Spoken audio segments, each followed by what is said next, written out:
Okay, it looks like for the rules that we will go by, we'll have on your opening statements, you'll have 3 minutes. And then there'll be questions and answer session for 5 minutes, and the closing comments will be for 2 minutes. Now, what we've decided to do a little different from last year is we're going to have, like if we have the Senate candidates at one time, we'll go through all 3 of these at that time instead of waiting till the end and going back through. Is that okay? And another thing, Mr. Pope has got to be at a meeting in Columbia, Jeff City, so he will be first. He will go first, and I'll just ask you to come right at this time.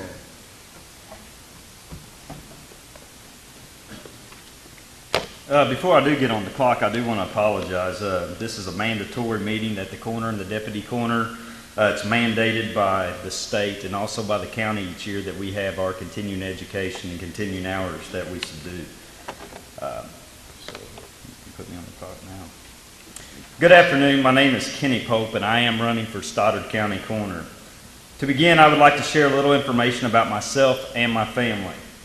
I would also like to go in depth with my qualifications for the role as Stoddard County Coroner, and to include some educational background, and also to include that I have been the deputy coroner and do have the experience. First of all, I know Stoddard County, the geography, the people, and the quality of service that you expect.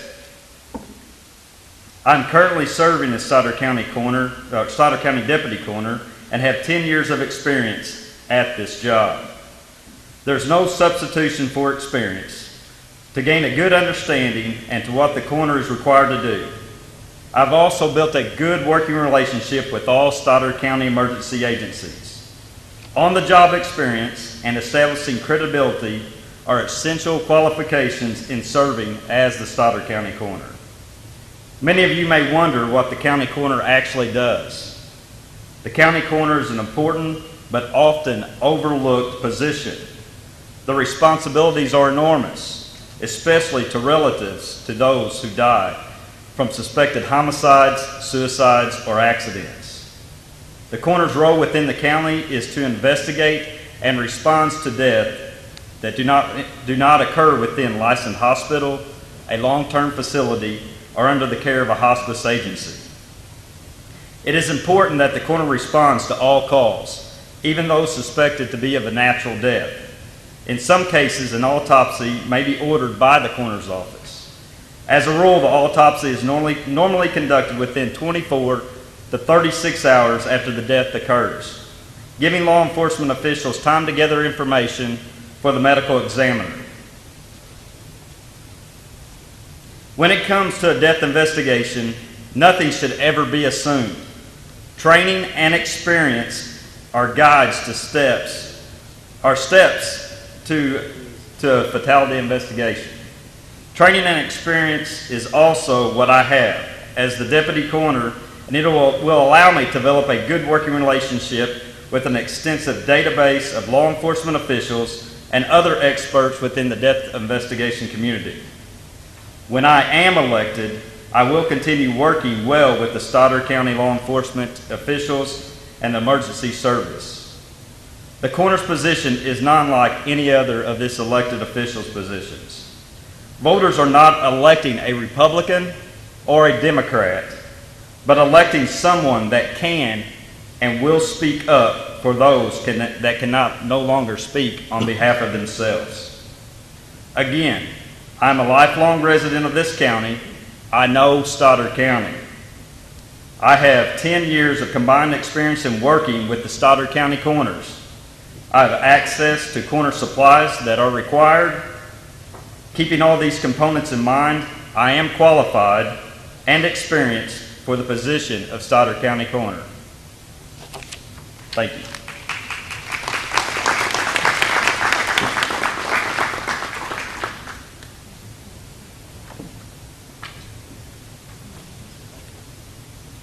Now I'd like to introduce the man running against Mr. Pope, Darrell, anybody? Kimberly? I'm sorry if I didn't. Is he here? No. Okay. All right. Do you want to have some closing comments and all, Mr. Pope? Any questions they can ask? I can take any questions.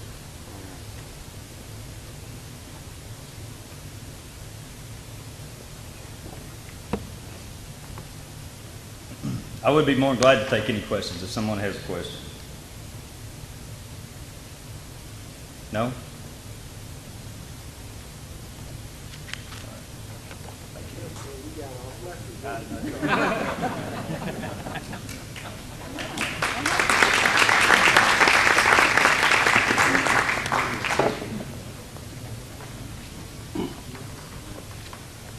Okay, at this time, we would like to start with candidates for the state senate race.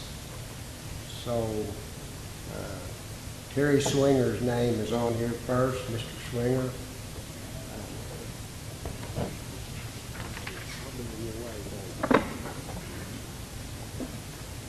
Thank you, Mr. Woolard. I appreciate it. And my name is Terry Swinger, and I'm running for state senate, and I just love to have your votes. I was born here in Stoddard County and born at home down at Frisco, and then my dad bought a farm, a 160-acre farm out at Bloomfield. Actually, I went by there today to look at the old home place. It was a nostalgic moment, and I really did appreciate it. We had mostly we were row crop, but we had a few animals, a few pigs, a few horses, had a lot of dogs. We rabbit hunted quite a bit. And my dad started a business. We had Swinger Seed Service down at Frisco, and my dad included us. We were able to help figure out bills and present those bills, and so we learned a lot about the business side of it, and I think that's helped me in my 47 years of optometric practice. We have 3 small businesses, 3 small offices, Portagesville, Kennett, Crothersville, and I've been a small business owner essentially all my life, and I think one of the ingredients to this terrible situation we're facing of not having the jobs that we need is we need to push entrepreneurship and let people work on creating businesses of their own. We look right up here at Advance, and they've created 11 new businesses within the last year. So entrepreneurship is something that I really feel that we should really talk about. We had a lot of disasters in the last few years. We had the terrible tornado in 06, ice storm in 9, the flood in 11, the drought this past year, and public safety issues have become really important to me. And I learned during that time that it's extremely helpful, beneficial to work together, to work for compromise as opposed to confrontation. And that's what I've done in my years of public service, is work for the public good, check partisanship at the door, and worked across the aisle to get along with everybody. You know, we have the port there in Crothersville, and we have just seen come to fruition the 3 things of rail, highway, and river. We have the Marquise oil distributor plant there now. It's been a lot of activity. They have put in a lot of, we got our first rail cars in. These tanker cars came in, and we're seeing a lot of activity there. They're getting ready to double the cargo going through the Panama Canal. So I think that's another way that we'll be able to increase jobs in the area. Thank you.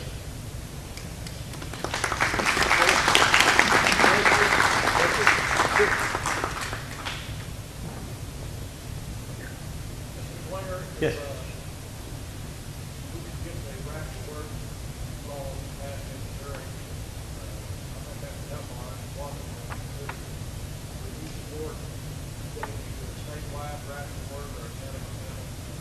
Well, if I'm elected your state senator, I will vote the will of my constituents, and the will of my constituency is right to work. I don't think that it'll come to a vote statewide. There has been no evidence of that.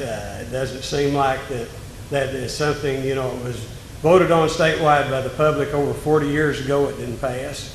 And it's talked about a lot, but it does not come up. So possibly a regional way of approaching it would be the way to maybe consider approaching it.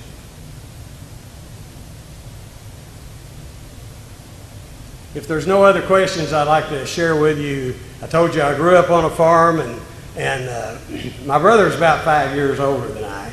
And I learned how to drive a tractor, a little old Ford tractor, when I was about 7 years old. And I was out there chopping cotton one day, and my brother was driving the tractor, and he was cultivating, coming, behind. About 10 of us were chopping cotton.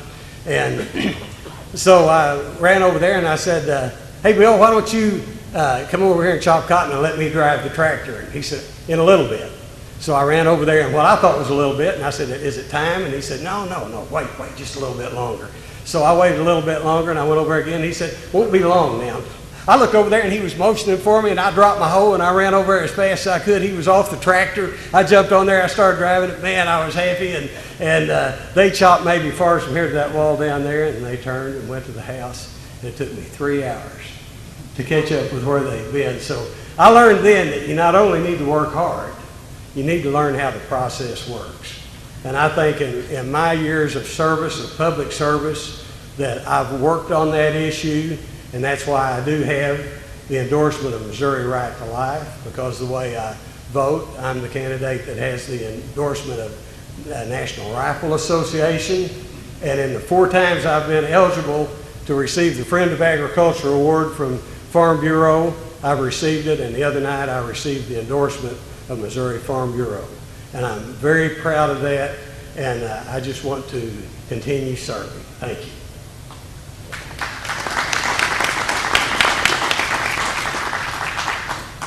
Thank you, Mr. Swinger. Now, Mr. Deb Lively.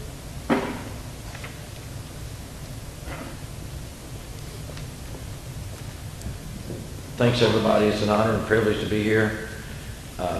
I'm going to be sounding like somewhere between the Budweiser frog and a mouse here tonight. I got an allergy attack going on, so I don't sound like this all the time, but I'm going to try to get through it the best I can. Again, it is an honor to be here. I just want to let you know my lovely wife is with me tonight. Elaine, she's right there. We'll soon be married 40 years. She's sitting right over there. We have 1 daughter and 2 little grandsons and a great son-in-law. Just got back from Afghanistan last year. But Doug, I'll tell you what I'm about. I'm about creating jobs and opportunities for our young folks. And when you start talking about jobs, there are those that talk a lot about job creation without ever doing so. Job creation is very complex and requires a specific atmosphere that inspires individuals and companies to take a risk. And we must have a well-educated workforce with easily obtained job skill training. A good example of that is right here at 3 Rivers here in Dexter. We're teaching the diesel mechanics down here and other subjects. I'm all about teaching people how to make a living, and job skill training is very important.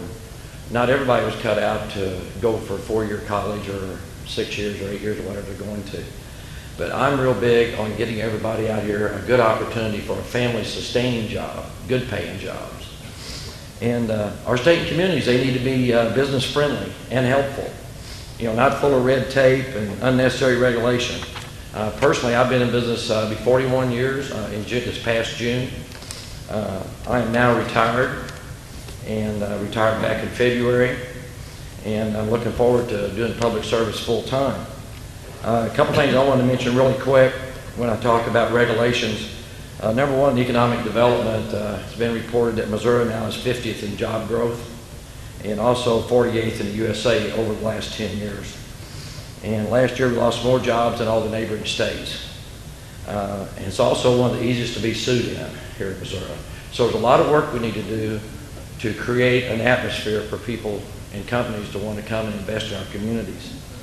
I've been endorsed by the National Federation of Independent Businesses and Missourians for Growth, and I really look forward to continue my business acumen and getting some job growth and economic development done here in our area, our 25th district. And it can be done. We have lots of, how many seconds was that? 30 seconds, all right. Even my eyes are watering. May have to throw a balloon in or something. But anyway, I really would appreciate your support very much in these endeavors. And I want to add one other thing really quick. You know, we talked about regulation and stuff, just really quick. In the U.S. Constitution, or in the Gettysburg Address, there's 286 words. The Declaration of Independence, 1,300. In the U.S. Constitution, the 27 amendments, there's 7,818 words. Just to sell produce or cabbage here in the United States, it takes 22,911 words to raise and sell cabbage. So if I don't tell you why we're overregulated, I don't know what else can. So I'm ready for questions.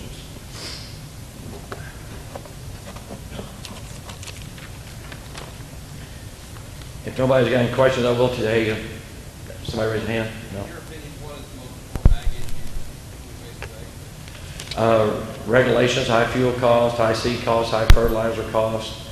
Question, what's the most important ag issues we face today?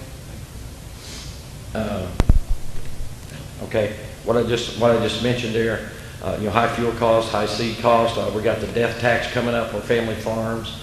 That'll probably move to 55% next year. They say the best time to have died would have been last year if you're trying to pass a farm down to your kids or relatives. You could have done it last year and you wouldn't have been the state tax. This year I think it's 35% and $5 million exemption. Next year, from what I understand, it's supposed to go to 55% with the $1 million exemption. I could be off on those numbers right there, but I just know that it's going up, and that's going to affect our family farms a lot in order to pass it down from generation to generation.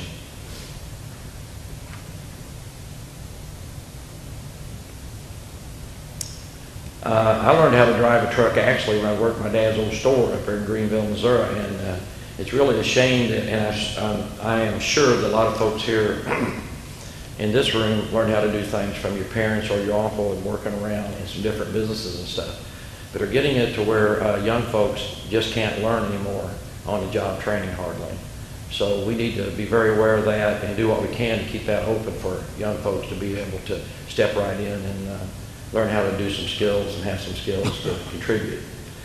I did mention a while ago that I retired in February this past year, and my brother and I have owned Mid-Continent Nail over at Poplar Bluff for many, many years, and I'm proud to say that just since my retirement full-time in February, we've added over 100 jobs just since February.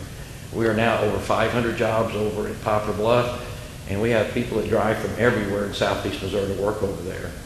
And I'll just be the first to tell you, we have some great and talented workers over there, and they're the reason why our company has grown to the extent that it has.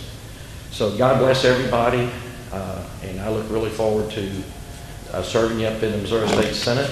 I know I got big shoes to fill with hopefully replacing Rob, but I look forward to the challenge. Thank you so much.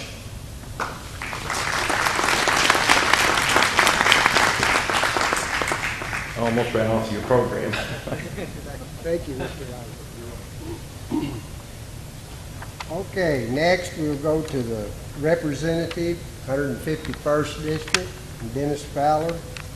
Are you the, after you speak, I think Ms. Holder wants to speak.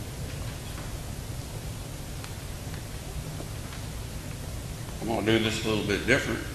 I'm going to give you some reasons not to vote for me if you want them. My name is Dennis Fowler.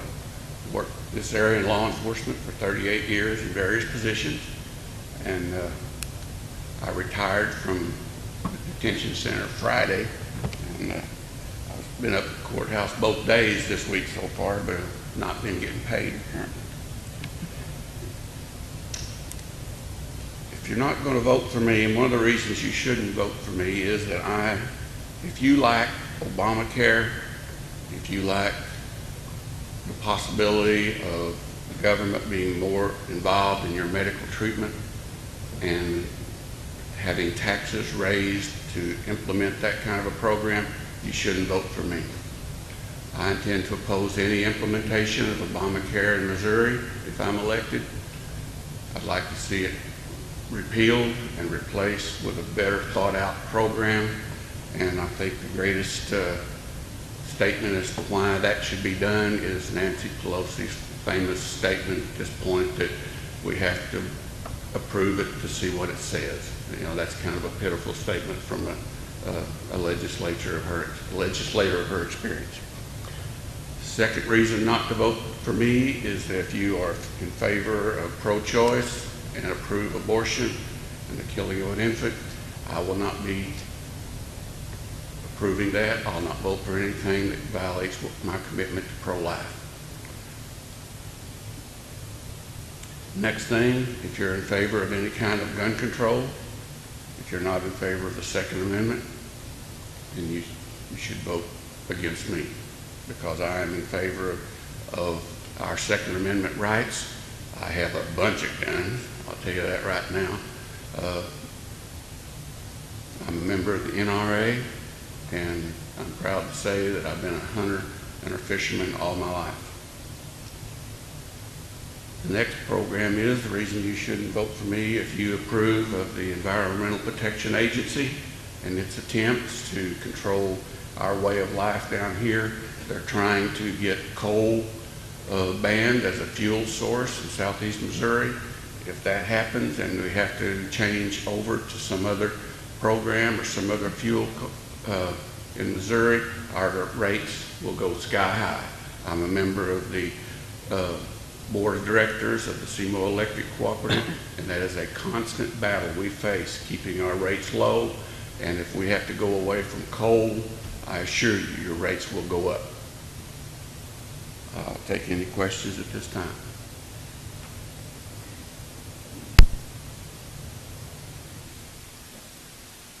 What kind of work would you do to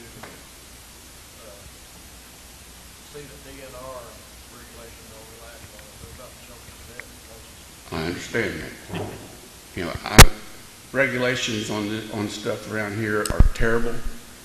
I don't have specifics for you as to what I would do, but I can assure you that I oppose regulations in most cases that's going to hinder any kind of farming operation of anything. We are regulated to death. You know, specifics I can't give you at this time. It depends on what comes up. But I assure you, I am not in favor of more regulations of us by the government under any circumstances. I'm going to tell you a war story too, since it seems like we've been I've been in law enforcement a long time. If any of you have read the paper, the methamphetamine deal was real bad here several years ago. Still is to a degree. Up at Messler, there's a bunch of anhydrous tanks. They like to come up there and steal anhydrous. And I'll give you this note because the guy that I caught up there was a parolee released early from prison, which is one of my little pet peeves too. I'm driving up there, I'm in a red and silver Dodge pickup. I come up to the curve. I go up there every night back in 2003, 2004, every night. About 11 o'clock, I go up, there's a curve, I turn my bright lights on, I roll my windows down so I can smell the anhydrous. Here comes a guy running up out of the ditch. He's got a gallon cooler, he's got a t-shirt over it, and you can see the vapors coming up in his face, and he's kind of giving it this away from, and any farmers that smelled anhydrous or had it on you, you know what we're talking about. He's trying to get away from the fumes. I stop in the middle of the road. He starts, I thought the race is on. I get my gun out. I'm not going to chase him, I'm just going to holler at him. I don't run. He comes right now walking down the side of the road, walks up close to the truck. I've got my gun on him all the way. My window's open. He comes up. If he's going to throw this stuff on me, I'm going to kill him right here in the middle of the highway. He just walks right past the window. He sets that cooler over the back of my truck. I tap the window. He backs up and he looks down at the bed of the truck. He looks in the bed and he sticks his face up in the window. Get in. He just opens the door, gets in, sits down, sticks out his hands. I handcuff him. He said, I've got batteries in this pocket and I've got my pills in this pocket. I said, okay, you're under arrest for stealing anhydrous and attempt to manufacture methamphetamine. He said, by the way, there's a warrant for my arrest now. I'm an escapee I'm a parole violator, and there's a warrant for me now. So I have a special thing for people who get out on parole early. You know, it's just something to come up. The reason he did that was his buddy just went past down the road when he was coming over the railroad tracks. He saw him go south. He just figured the next car coming north would be him. The only problem is his buddy was driving a white F-150 pickup, and I'm in that red and silver Dodge, and he noticed that after he put that stuff in the back of my truck. Am I done? I appreciate your votes. Well, thank you very much.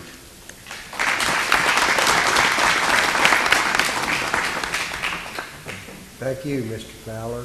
Now, if Ms. Holder would like to come up and say a few words and also take questions, we'd be glad for you to come right in.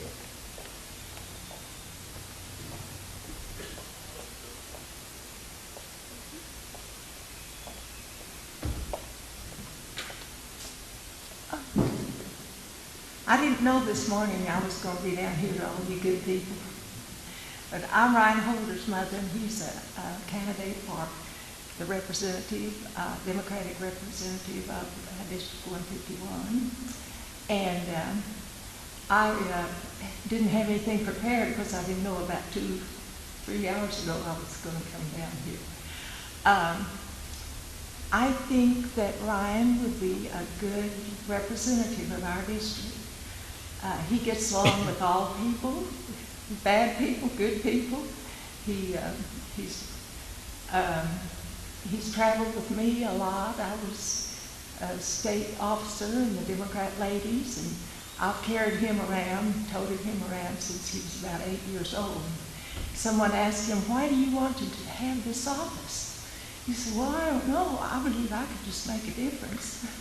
And I said, well, he's been reared to get along with these people, you know, and I think he really enjoys it. He enjoys older people, and he gets along with young people, and he sings and plays in his church, and he's been a leader, and he's been in the service. He's been to college a couple of years, and he takes all kinds of courses that he can to improve himself, getting along with people. And I just hope that all of you will be aware when you're voting that he is really a good-hearted person, and he is for the right thing to do in government, whether it's insurance or NRA, or he has his own guns, and we're farmers. He has a farm, and I have a farm, and he was reared on the farm, and he likes to hunt and food like Fowler does. And that's okay. Are there any questions? Yes. I can. He believes that that our government should not force people to work for, or that companies should not force people to work for lower wages than are average with all employers. And he is for entrepreneurship and doing a good job for all people. He doesn't want us to all have to work for really low wages when we're working for government projects. Now, if we're working with like little family units and businesses, they could not afford to pay higher wages. But he is for, if there's government projects, you know how much our senators and representatives in Congress are making. He believes that that should be shared with the people that, like the person that stands out in the sun all day, should have a wage that is would not hinder him doing a good job.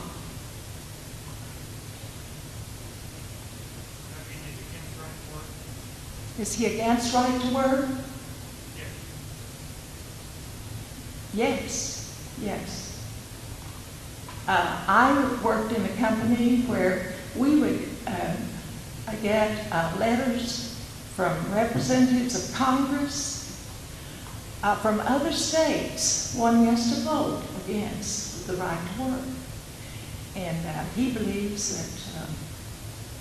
that, like I said, that if it's a government project, that they should be paid accordingly with all other states and their officials and worker and employees.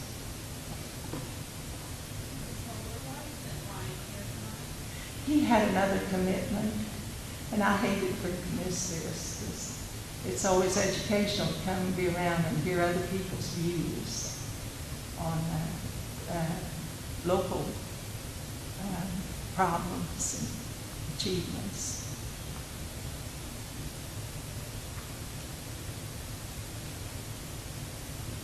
Well, anyone else? I don't know that I can make a very good answer. He always has an answer, and he gets along well with people. And I feel like that he would make a great representative for our area. You done? You finished? You want to tell me something? Okay, thank you.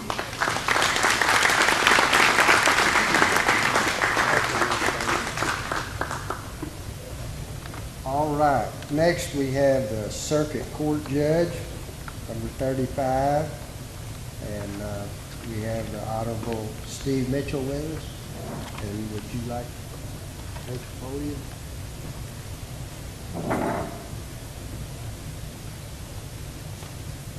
Let me apologize to everyone ahead of time. Judges are only allowed to be in politics when they happen to run for their own office. So I'm not very smooth in delivery, and I have prepared some remarks that, if you will indulge me. I am now the Stoddard County Associate Circuit Judge, running as a Democrat for the presiding circuit judgeship of Dunklin and Stoddard counties, the job which is now held by Judge Steve Sharp, who decided not to file again. And I appreciate the Farm Bureau offering the candidates the opportunity to have this forum. I appreciate all of you coming. The Mitchell and Mayer families have shared much in common in our community, school, and church over the years. During my campaign this year, many people have told me, Steve, I like both you and Rob, and I really don't like having to take sides. And I always suggest to them that it's not necessary to take sides. All you have to do is step into the voting booth on election day and mark your ballot. And I hope that you will still like both of us after the voting's all done. We are both lawyers, which is one of the qualifications to be a circuit judge. We both have a good deal of life experience. But what separates us is our professional experience after becoming lawyers. And that's not to say that either one's experience is better than the other's. They're just different. Naturally, I believe my own experience makes me a much better choice for circuit judge. And here's why. After law school, I practiced law and tried cases all over southeast Missouri for more than 20 years before being elected as Associate Circuit Judge 16 years ago. In the last 16 years, In the last 16 years, I have presided over more than 25,000 cases in courts all over the state of Missouri, many civil and criminal jury trials, and even appeared and decided cases in our Court of Appeals by special assignment. By appointment of the Supreme Court the last 12 years, I have served as a planner and presenter to over 400 trial judges per year, all who attended our colleges. My opponent chose to spend the last 12 years building a career in politics, and he did a splendid job of that. But by the very nature of a career in politics, that limits the time that you have to spend in court. Preparation to serve as a circuit judge comes from many hours spent in the courtroom trying cases or as an associate judge. I have done both. A few days ago, I turned 65. Judges must retire at age 70, and I can serve as your judge for another 5 years.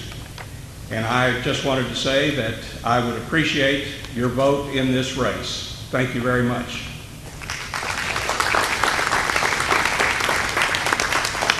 Be glad to take any questions.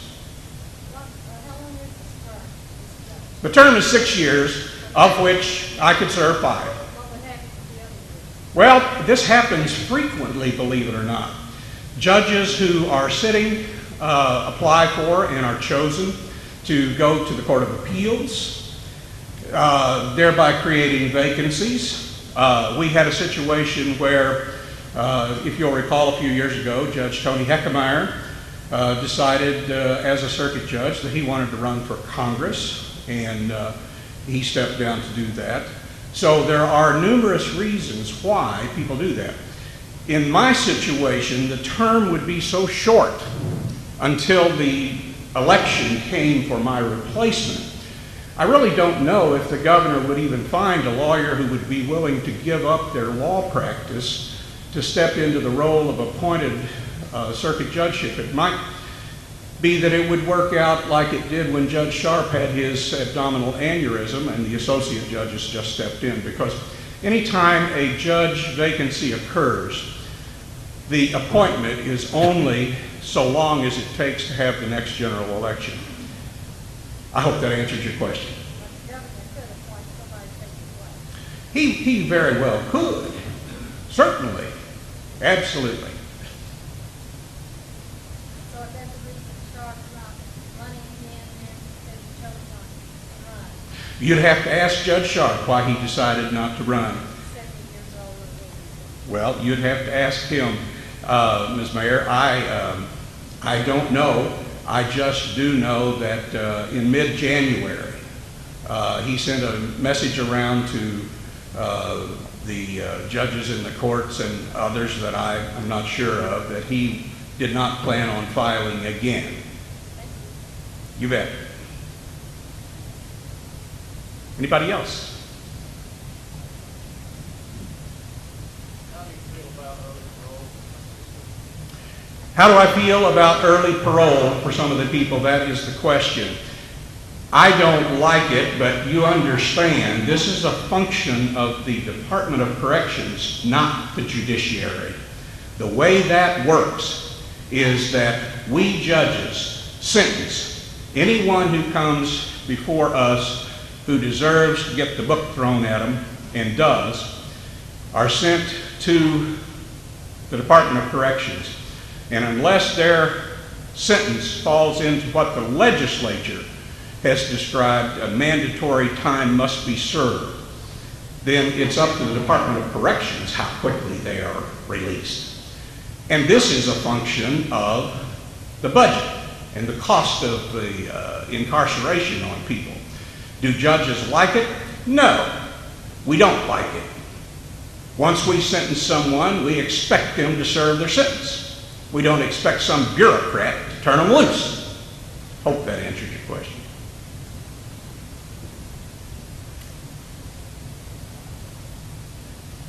Okay. Thank you very much. Appreciate it. Thank you, Mr. Mitchell. Honorable Ron Mayor, would you like to come forward? First, let me say thank you to the Stoddard County Farm Bureau for hosting this forum, and certainly the Church of Christ for allowing them to use this facility. Let me tell you a little bit about myself. Many of you know that I grew up on a farm located just a little bit northwest of here, and that's pretty close to where I presently live with my wife of 34 years, Nancy. As I was growing up, my parents took me to church. My mother was very good to take me to church and taught me values that I hold to this day. Additionally, growing up on the farm taught me to work hard as we cared for livestock. We drove tractors and combines and worked long hours, so I'm not averse to working long hours. Most of you also know that I worked at the radio station, worked over 12 years at Arvin Automotive, where a downturn in the economy caused a restructuring of management, and so I saw that as an opportunity to go back to school. So in January of 1992, with a wife and 3 sons, Jason, Dustin, and Daniel, I began my journey to complete my college education. After earning my bachelor's degree at Southeast Missouri State University, we moved to Blue Springs, Missouri, which was just a little bit east of Kansas City. Nancy taught school there at Blue Springs. The boys attended school there at Blue Springs Public Schools. And I went to law school at the University of Missouri, Kansas City, and I became an attorney at the age of 40. I started my own law office when I came back to Dexter. Shortly after I came back, I ran my own law office for the past 13 years, practiced law for 15 years, and during that time, I've handled about 2,000 criminal and civil cases. And additionally, during that time, I've served the last 12 years in Jefferson City, spending time from January to May as a legislator, serving for 4 years in the House of Representatives. I've served 8 years as a state senator, and all during that time, I continued to practice law here in Southeast Missouri. In the House of Representatives, I was honored to be named chairman of the Crime Prevention and Public Safety Committee. In the Senate, I chaired the Education Committees, the Appropriations Committee, and then the last 2 years, I was selected by the full Senate body, both Republican and Democrat, to be President Pro Tem of the Missouri Senate. And while serving in all those capacities as chairpersons, as Pro Tem of the Missouri Senate, I faced and dealt with many difficult decisions. And there was a diverse group of people that I worked with. And as a legislator, I focused on a lot of criminal justice issues, and those issues dealt with fighting to make our community safer. I helped pass bills to curb the methamphetamine epidemic. We certainly hadn't solved it, but we did harshen some penalties and stiffen some laws dealing with methamphetamine production. I also helped pass Missouri's Amber Alert system, Megan's Law, and the Concealed Carry Law. And just let me end by saying this, that I believe that every citizen who enters our courts deserves to be heard and treated with respect. They want their case handled fairly and in an impartial manner based on the law and the facts of the case. And if you elect me judge, those will be the principles that will guide me. I'm open for any questions.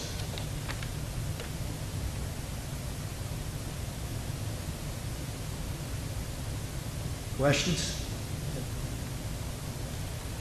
Seeing none, let me say a few more things, if I may, Gilbert. You know, as you can see by my legislative work, I understand the importance of keeping our citizens safe and secure. I believe that I possess the values, the legal experience, and common sense necessary to serve as circuit judge.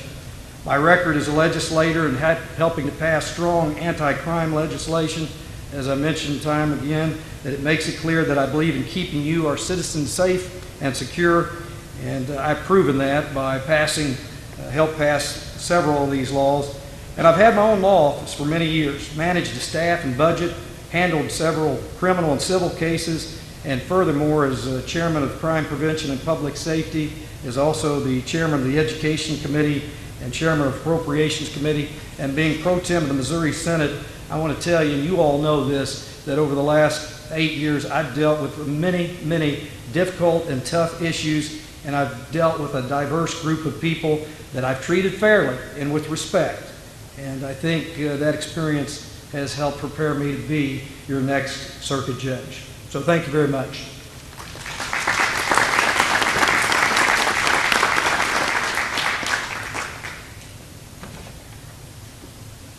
Thank you, Mr. Mayor. Okay, next we have collector treasurer, and we'll ask Carla Moore to speak first.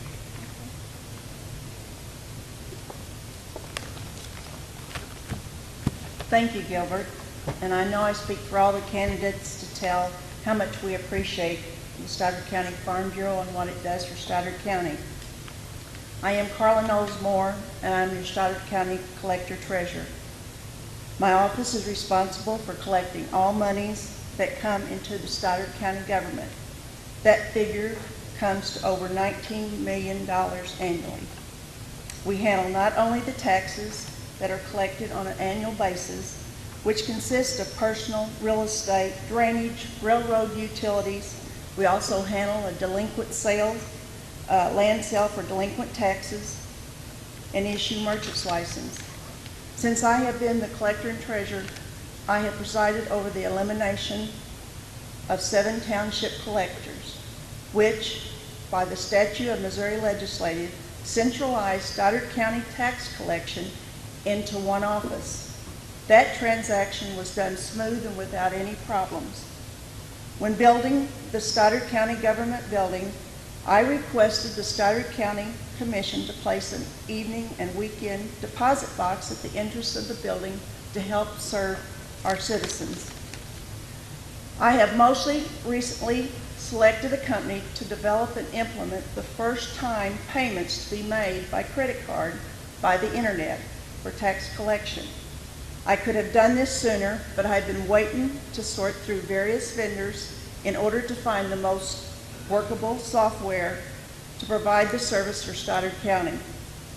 During the 2011 budget, the 2012 budget, and into the 2013 budget, my good stewardship of my budget, which was approved by the Stoddard County Commission, I will have been able to return to the Stoddard County Commission $122,256 to be used for the purchase of a geographic information systems for the assessor's office, $27,500 to be used in the purchase of an update software for the recorder's office, and $8,607 to be used for the purchase of printers in various offices. These purchases would have been paid for out of the general revenue account had I not stepped forward to assist in their purchases. In my closing, I would like to thank you the opportunity to serve you as the Stoddard County Collector and Treasurer. I have worked hard to assemble a staff that is dedicated to meeting the needs of our citizens and to handle your money that is entrusted in me in a safe and responsible manner. Thank you. Is there any questions?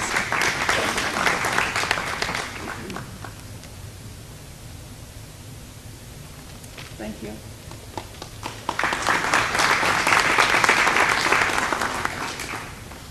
Thank you, Ms. Moore. And now at this time, we have a candidate also, Mr. Mike Watkins. Thank you. Well, I'd like to first thank the Farm Bureau for hosting this, and I am a member of the Farm Bureau, although I'm not a farmer nor have I ever been involved with farming. And I don't say that to make you think I take lightly what farmers have to do, because our whole economy of this county is pretty well tied to the farming community. If the farmer is not doing good, then the rest of the business will not do good in our county. And so I commend you all for having this great organization that some of you are a part of. I'm the Republican candidate for the Stoddard County Collector Treasurer position, and you're kind of lucky tonight. I see they kind of put up a little note there to tell you how long you've got to go, and I found that he's very polite. My wife, which I've also in the ministry, and I fill in a lot of churches a lot of times, and a lot of times she'll go with me, and generally the last thing that she says before I go into the church is, well, now don't preach too long. These people are not, they want to get out for lunch on time, and when I do run a little bit long, I can look over at her, and she's squirming, and she's looking at me, and this gentleman's quite polite. considering what I have to go through with my wife. I would like to kind of tell you why I think I'm qualified to be the county collector and treasurer. I am a native, first of all, of Stoddard County, and I've lived here all my life, with the exception of the time that I had went to school, plus for a couple of years after school I worked for Drury Industries, which they have the Drury Inns and many other businesses as an accountant and an auditor for them. I then came back and participated in my family business, which is a funeral home here in Dexter and Puxico within Stoddard County. And basically my function turned out to be the accountant because of all the many things that had to be taken care of in that area, in that business. Then about 5 years ago, I left and went to work over at Poplar Bluff for a regional planning commission. And it is a quasi-governmental organization. And what we do, we have 5 counties. Here in Stoddard County, you're part of the Southeast Missouri, the Boot Hill Planning Commission. And what the Planning Commission does is they are to promote the industrial well-being of the counties and to promote things that would be needed in the communities. And our job is to obtain grants and many times administer those grants. And my job within the organization is to help budget for those grants, to account for those grants. And if you're involved in any kind of governmental accounting, it's very specific on what you have to do. And I've got some good experience in governmental accounting and also budgeting and accounting that. So I believe that I have the experience to run the officer of collector treasurer. And do we have any questions?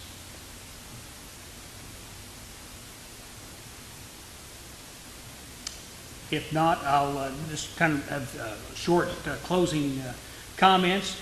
I can't remember what candidate was up here a while ago, but I heard the word or the letters D and R come up, and I'm very familiar with them because we also manage a solid waste management district, and we deal a lot with DNR. And they are one of the organizations that is the most difficult to deal with. I believe that we should, I can't make you promises that I can change something because I won't have that power as the collector and treasurer of Stoddard County. I can make you promises, but I can't promise that I can change anything. I can promise that I will collect and disperse the taxes in an efficient and fair way, that I will be the county collector and the treasurer for all Stoddard Counties, whether you be a Republican, a Democrat, a Libertarian, or an Independent. And I thank you for the time.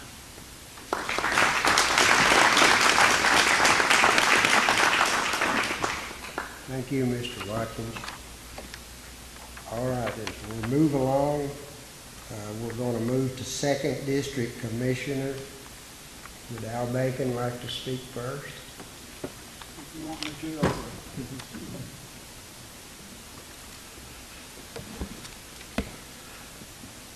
I'm Al Bacon, candidate for Stoddard County Commissioner, District 2. I attended school in the Dexter area. I graduated from high school in 1952. If I have to leave here, it's because I still like you, but I'm developing a big pain in my head, and they checked my head and they said they couldn't find nothing up there, so I don't know what it is. In 1951, I joined the Missouri National Guard. I served 34 years. I attained the rank of Sergeant First Class, and when I was discharged, I was in the food service business. I was everybody's friend, you know how the mess sergeant is. I worked at the International Shoe Company in Dexter and also worked at Stoddard Frozen Food. Later became the owner, and I stayed there 40 years. I was elected president of the Missouri Meat Processors Association for 2 years. While at the Stoddard Frozen Food Center, I decided to join the Dexter Fire Department. I spent 48 years of service to the Dexter Fire Department.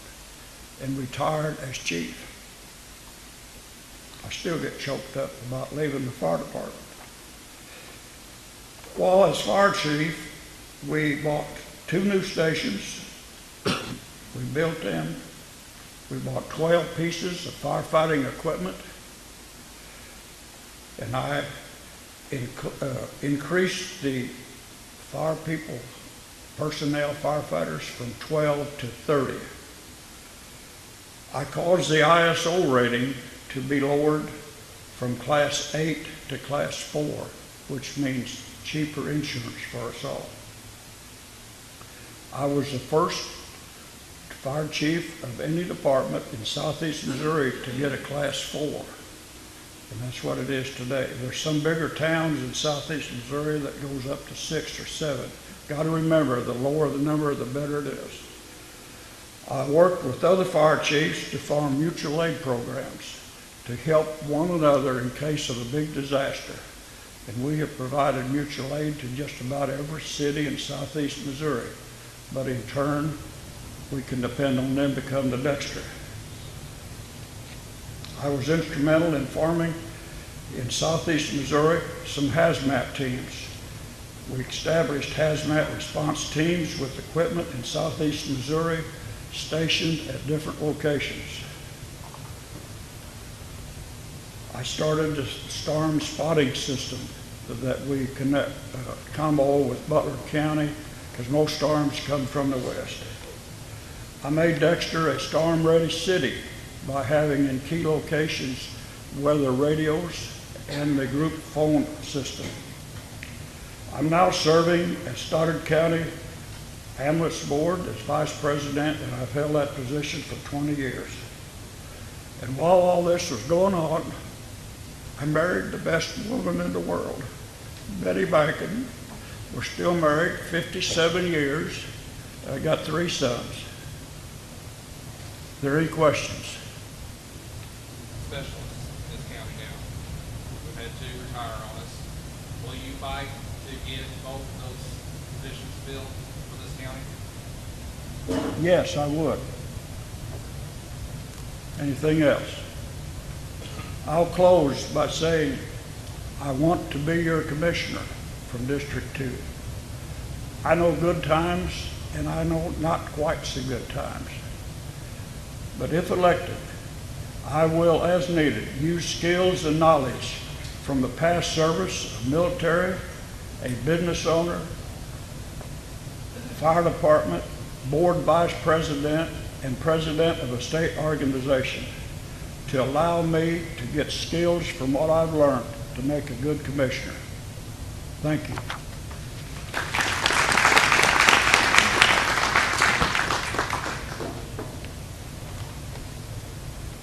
Thank you, Mr. Bacon. Ms. Gerald, come forward, please. Carol Gerald.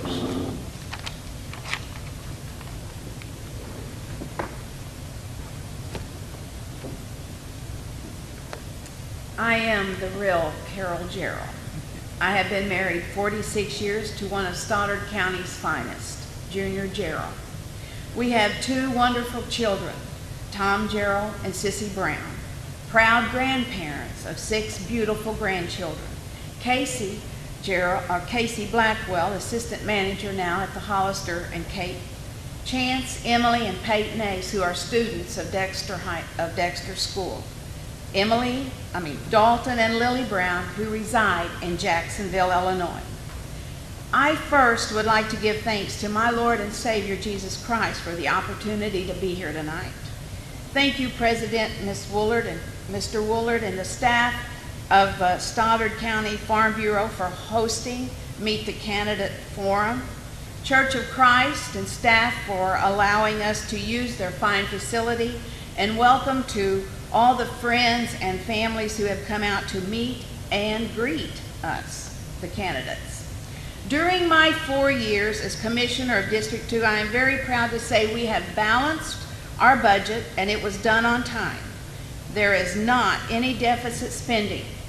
We do not borrow from Peter to pay Paul. We are debt-free. The county revenue fund has a balance of $2,748,564.74. Our capital improvement fund has a balance of $1,750,331.23. A total of $4,498,895.97. Our county revenue expenditures year-to-date is $2,779,562.37, 67% of our budget. We have taken in $535,069 more than we have paid out. Maybe we should go to DC and show them how it's done. I want to tell you that we are a blessed county, not only in our finances, but also everyone works well together. The office holders and the sheriff's department are very conservative in their spending. My belief is, united our county will stand, but divided we will fall. And I am very proud we are a united county. In the 4 years, as you know, we've been hit with 3 disasters, and from each one of these disasters we have learned the need to become more informed and prepared. And with the help of Mr. Kent Posgrove, our EMA director, he has really worked hard to see that we are prepared for any disaster that may happen in the future. We were all grieved to have lost a life during the tornado that went through Puxico. The Stoddard County Development Foundation owned the Career Learning Center, which had the medical billing and diesel classes. When they agreed to sell to Three Rivers Community College, that was a starting point in getting the college in Stoddard County. With the work of the commissioners, City of Dexter, Miss Janet Coleman, President of the Chamber of Commerce, Mr. Julian Steiner, Miss Sue Tippin, and the IDA Board, this was accomplished.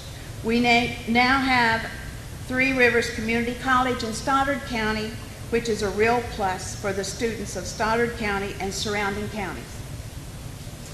I attend the Senate Bill 40 board meetings, and I'm happy to say everything is working smoothly for the ARC and the sheltered workshops. I've had the red flag, so I'm going to cut it off and ask you if you have any questions. Yes, I have a question. You say you got a lot of excess money. I want to address this to all the commissioners. This bridge at Rumbar, Stoddard and Butler County, needs to be replaced, okay? It's a good bridge for the farmers down there and people coming into Stoddard County, okay? I want you all in to be aware that it needs some attention to it, okay? I understand that, and I believe that Mr. Frank Sifford and I, along with a couple of gentlemen from Butler County and MoDOT, went out and looked at that bridge and to see what could be done. And we haven't heard anything yet from the inspection from MoDOT. We are well aware of that, sir. Understand that very much. Any other questions? Yes, sir. Will you continue to support extension and fight to get our specialist replaced? Chris, you know that I will. I sat on that board, on the Missouri Extension Board, and I believe that is one of the assets that Stoddard County has. They work for the community, and they have a great 4-H program that all of the youth really enjoy, and we need something like that for our youth in Stoddard County. And I will definitely work as hard as I possibly can to get replacements for that board, and be happy to do so. Mr. Willard, can I have my closing now if nobody? Thank you. I just want to close with telling you that I met a gentleman the other day that told me if I did not stop agreeing with Mr. Sifford, he was not going to vote for me. And I replied that I did not feel that I agreed always with Mr. Sifford or Mr. Mathis. I am not afraid to cast a vote different than theirs. I'm an independent thinker and vote the way I feel best for the county. In fact, when it was voted on for a pay raise, I cast a nay vote. When I ran for this office 4 years ago, I promised to be a voice for the people and do my very best to serve you with honesty and fairness. We have very patriotic and hardworking citizens of this county. And with their trust and faith in me, I was so appreciative and blessed to become the Commissioner of District 2 in 2008. I've gained a lot of knowledge of Stoddard County government from working with Mr. Sifford and Mr. Mathis. I feel that Mr. Mathis will agree with me that Frank Sifford is a walking encyclopedia of Stoddard County, and I've requested he leave me his notes when he retires. I stand before you asking for your vote on November the 6th. I vow to work hard, to be fair, honest, and be a voice for you. Thank you, and may God bless you and bless this great United States of America and the great state of Missouri. Thank you.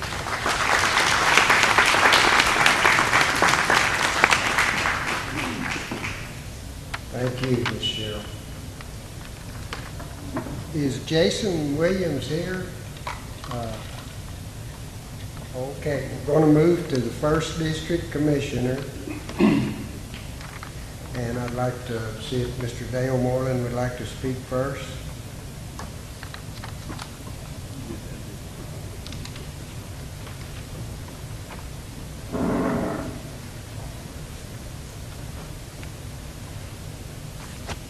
Good evening, folks. My name is Dale Moreland, and I'm a candidate for a District 1 Commissioner here in Stoddard County. My wife, Carol, is with me tonight. We've been married 33 years, and I live just about 3 miles north of town up on what I call North 1 Mile Road. It's County Road 413 in Castor Township. So I'm kind of the south end of the district. And District 1 includes 5 of the 7 townships. In case those that you don't know it, it's Duck Creek, New Lisbon, Pike, Castor, and Richland.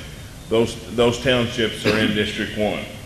Like I said, I've been married to Carol for 33 years, and we have 2 adult sons, Justin and Kenneth. And I was employed with the Missouri State Highway Patrol for 32 years. That's how I wound up in Stoddard County in 1979. They sent me here, and this was my first assignment.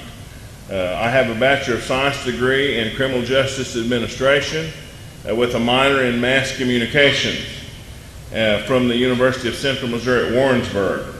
I'm a member of First Baptist Church as well as a deacon there, and I served 3 years on the Bloomfield School Board at one time. I'm active in the Stoddard County Shop with a Hero program, and I'm also a volunteer for Stoddard County Emergency Management Agency. I served in that capacity. Right after I retired last year, I was asked to do that, and I said, sure, I'll be glad to help out. Unknown to me a month later that we would have a flood, which I volunteered to work around the clock there for quite a while and help with that, and then also the tornado this year. So I served in that capacity as a volunteer. I spent 32 years with the Missouri State Highway Patrol. I worked with the public on a daily basis. I know how to deal with people. 22 years of that time was spent as a supervisor, supervising people on a daily basis. I was responsible for those people in this zone and everything that they did. I've handled a lot of different situations and a lot of different people. The last 5 years I worked for the Highway Patrol, I was the Public Information and Education Officer for the patrol. I did all the public speaking. I dealt with the media on a daily basis for 13 counties in southeast Missouri representing the Highway Patrol. We've chosen Stoddard County as our home. No, I'm not a lifelong resident here, but this is home. This is where I plan to stay. I retired and we're going to stay here. We raised our sons here. They both went to school at Bloomfield and graduated from Bloomfield. I care about the citizens of Stoddard County, every one of you. I was faithful in service to you with the Highway Patrol, and I will be faithful in service with you as your commissioner. I have a lot of experience in dealing with people. and the resources of this county. And I'd certainly like to be your commissioner. You have any questions? Well, several years ago, we had a big issue with City Highway in Stoddard County. We're going to be looking at granting on private property rights. What do you think about that? That's a tough question. I know there was a lot of discussion on that, and they were going to take away a lot of farm ground to put those highways in and different systems. And I think I'd be opposed to that. We need our farm ground. I'm going to stick with you farmers all the way. That's the basis of this county, and we need to keep it that way. Agriculture is what makes this county go. Will you pledge to fight for extension to get our services filled and continue to fund that office? You bet. Both my boys were in the 4-H rodeo program ran by the University of Maryland Extension Service. Both of them from ages 8 till 18. One of the best programs that's in southeast Missouri, and I'll be certainly for that. I thought someone had been appointed to replace Miss Green already. Is that no? Okay. I thought that had happened. I heard the name at the commission meeting yesterday. Maybe not. There will be a specialist from Cape County, I believe, to assist in running. Okay. Any other questions?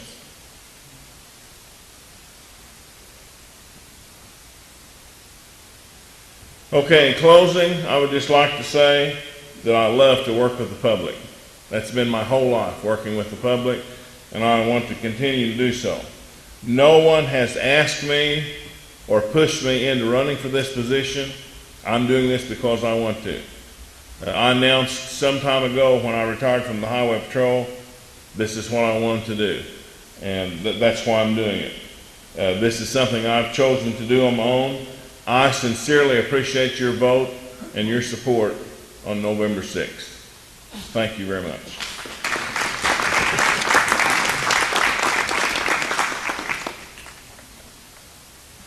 Thank you, Mr. Moreland. Mr. Danny Talkington, would you like to come forward? I want to thank the Church of Christ for providing the facilities tonight and for the Farm Bureau for hosting this forum. And also thank Tyler and YHC for recording and then broadcasting it to people who couldn't be here this evening.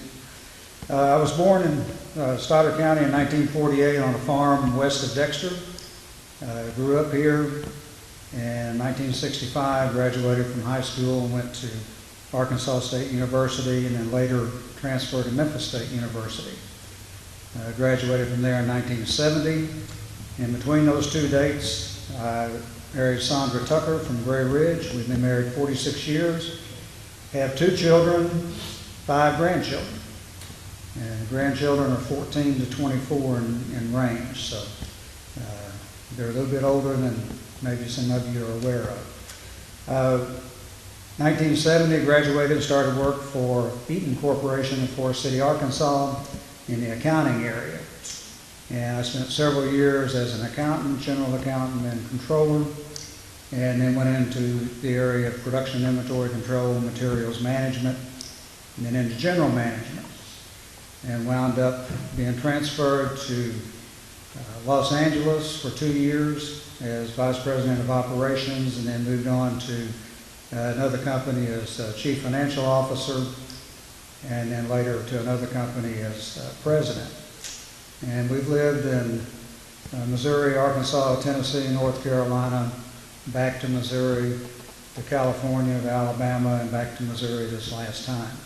So 28 years I spent in manufacturing and wholesale distribution, and the last 15 years I've been involved in farming and also in income tax preparation during the tax season and auditing work. We've been here, family farm for since back in the 40s, and we continue to live in this area and continue to plan on staying here. We have no plans to move anywhere else.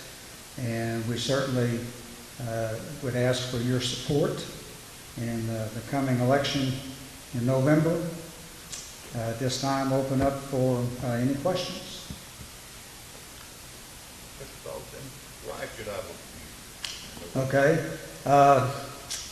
I think in the jobs that I've had, where I've been in the accounting area, I've done budgets analyst where we prepared the budgets for the company that I work for, did the analysis of how are they performing on that budget, are they going over, are they staying within budget, and then later got into the preparation for profit plans, where we're going to get the money to run the business, where our expenses are going to go, and supervising from the standpoint of how much money is allocated to expenses in departments.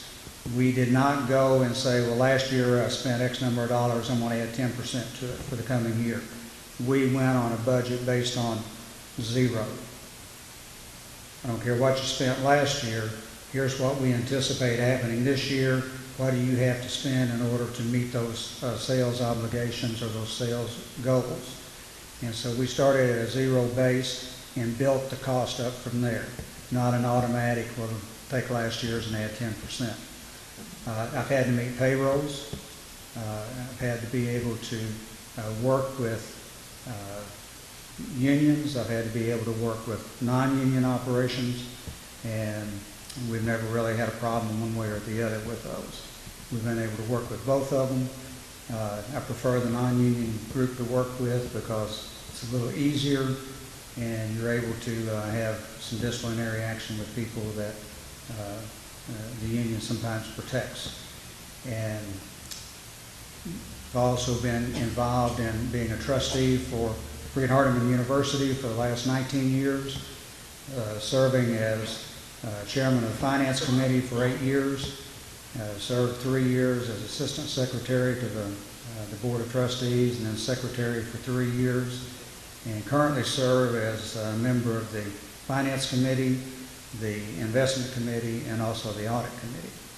And working with Freed-Hardeman, we do fund accounting there, and just like the commissioners have to deal with the different funds in the departments and running the county. So I've had experience doing that. Any other questions? Your current commissioner here tonight will speak to that excess money. In my opinion, you need to spend some of that money to better Stoddard County. What's your opinion on that? Well, you spend money where it's needed. You don't just spend money because you got it. Well, I know if you spend it where you need it. Yeah. A lot of places they need it too. And if it's needed, I mean, there's capital investment money that's there.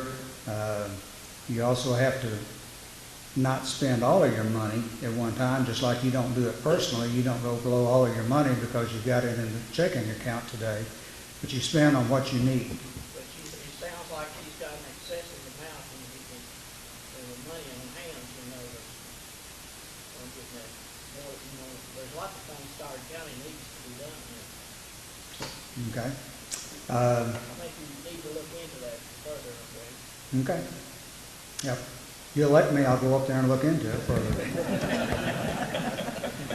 Other questions? You'll do it, I will. You'll do it, okay? You'll come see me, huh? All right. Yeah, Will you Chris. support the Stoddard County Extension Service and fight to get our positions filled? Yes, I will. That is a tremendous impact on the kids in the county and for the county as well. And we should support that. And we should try to get those positions filled. Other questions? Okay, in closing, my 28 years in manufacturing, holding various management positions, put me where I was generating the income off of that business and matching the revenue with the expenses. And we were not able just to go out and say we're going to increase the price of our product in order to meet our over expenditures. We didn't work that way. We had competition so that we could not just go out and randomly raise our price. We had to do cost control. And it's the same way in the county. If you don't control your costs, you're going to start going into deficit spending. They haven't done that, but your options is to control your costs or raise your income through increases in taxes. And you don't want the increases in taxes, so you control costs. And that's going to be a major thrust that I have if you elect me, is the cost control. Does that tell me I'm out of time? Okay. Appreciate your consideration for your vote, and if you elect me, I'll do everything I can to see that the county stays in good financial shape, and that we do the things that need to be done in the county also. Thank you.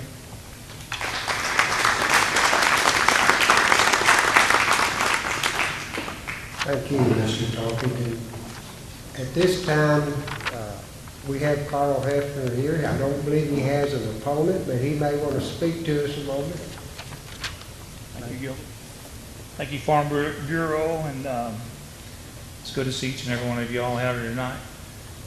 My wife, Rena, and I, we have lived in Stoddard County all of our life. We're lifelong residents. We have 3 children, 6 grandchildren. I've been your sheriff for in my 8th year. I've been with the Stoddard County Sheriff's Office for the past 20 years. I feel that the Sheriff's Office has an excellent working relationship with all the other county offices, a good working relationship with the county commissioners. We work off of the budget like all the offices do. I've been fortunate enough, my tenure as sheriff, that we have always came in under budget.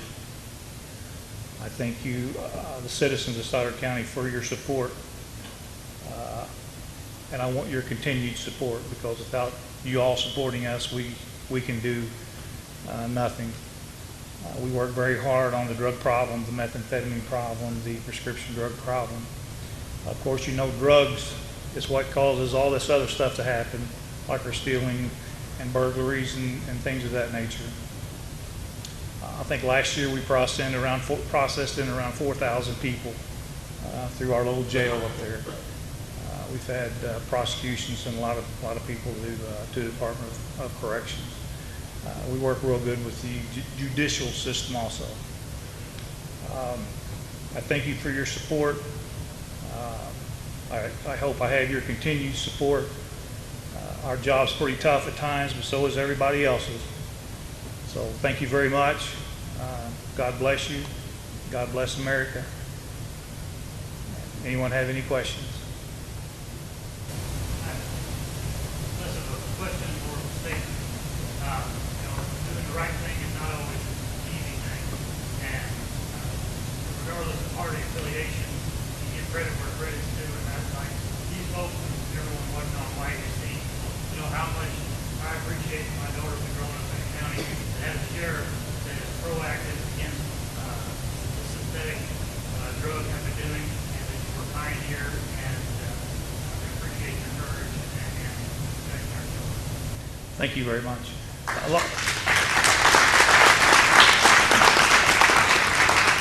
You know, we have over 100 registered sex offenders in Stoddard County.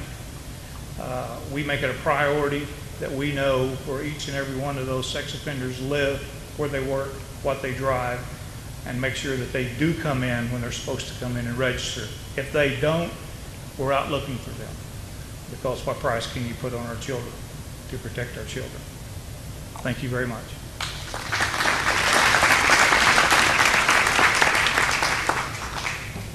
Thank you, Mr. Hefner. At this time, I would like to say thank you to Jody Lemon and Pam Lane. If you all have something you want to say, you're welcome to have 2 or 3 minutes. And also our recorder of deeds, Kay Asbell's here with us. But most of all, I can sincerely tell you and appreciate the professionalism that these candidates have handled. I mean, There's been no bickering or anything like presidential, and this is what we need, is unity in our United States, and I want to give them thanks.